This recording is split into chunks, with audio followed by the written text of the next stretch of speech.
이번 시간에도 자유주의에 대해서 알아볼 것인데요. 지난 시간에 배웠던 고전적 자유주의에 이어서 수정자유주의와 신자유주의에 대해서 알아볼 거예요.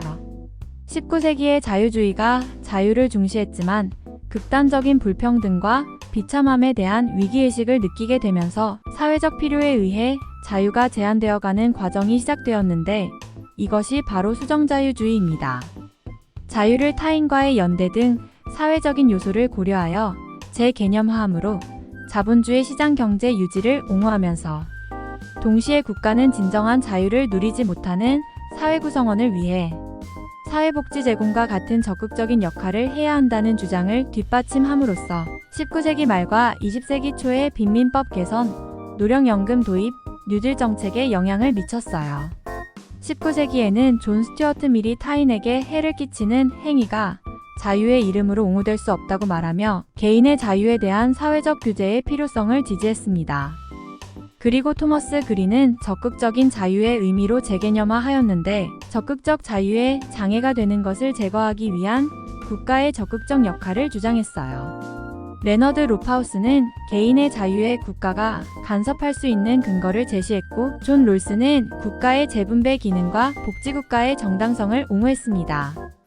그는 사회적이고 경제적인 불평등이 최소수 혜자의 이익을 최대화하는 한에서 정당성을 가진다고 주장했습니다.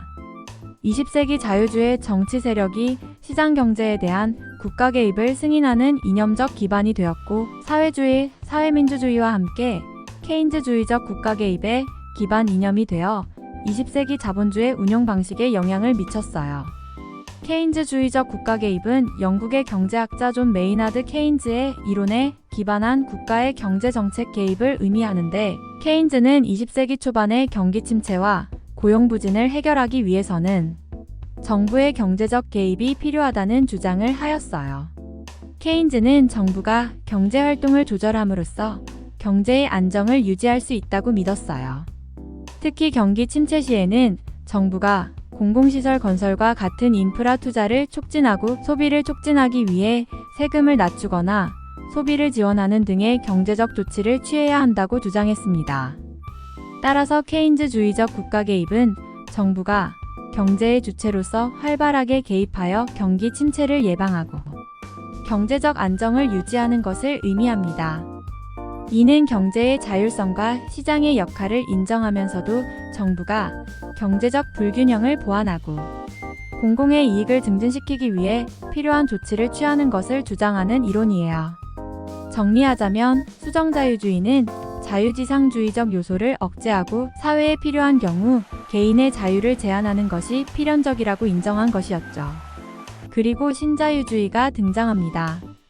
20세기 시장에 대한 국가 개입을 용인하는 형태로 변형되었던 수정자유주의를 다시 개인의 자유를 극단적인 형태로 옹호하는 자유주의로 복귀시켜 1980년대 이후 복지국가의 축소와 복지의 시장화에 직접적인 영향을 발휘한 사상체계입니다. 국가 개입이 수반된 자본주의의 호황이 1970년대부터 위기로 전환되면서 국가의 개입을 옹호했던 수정자본주의와 사민주의 이념과 정책을 강력하게 공격함으로 생명력을 얻었고 1979년 영국 대처 집권과 1980년 미국 레이건 집권을 계기로 신자유주의가 부활하게 되었습니다. 신자유주의는 국가의 개입을 최소화하고 자유시장을 절대적으로 옹호하는 반면 국가의 시장 개입은 정부 실패를 유발한다고 비판합니다. 복지국가에 대한 비판도 신자유주의의 핵심입니다. 자원 재분배를 통한 국가의 개입은 일부 사람들을 위해 다른 사람들의 자유를 제한한다고 주장합니다. 그리고 정부에 대한 개인 의존을 강화하여 인간의 본성을 왜곡한다고 이야기합니다. 신자유주의는 과거의 구자유주의와는 다르게 국가가 자유방임에 그치지 않고 시장 확대를 적극적으로 추구해야 한다고 말합니다. 국가가 공공복지 역할을 완전히 폐기하는 것이 아니라 복지도 시장 원리를 가능한 한 모방하여 제공될 때 부작용이 덜하기 때문에 공공부문도 시장과 같이 경쟁 상황에 두어야 한다는 것이죠. 이렇게 오늘은 수정자유주의와 신자유주의를 알아보았어요.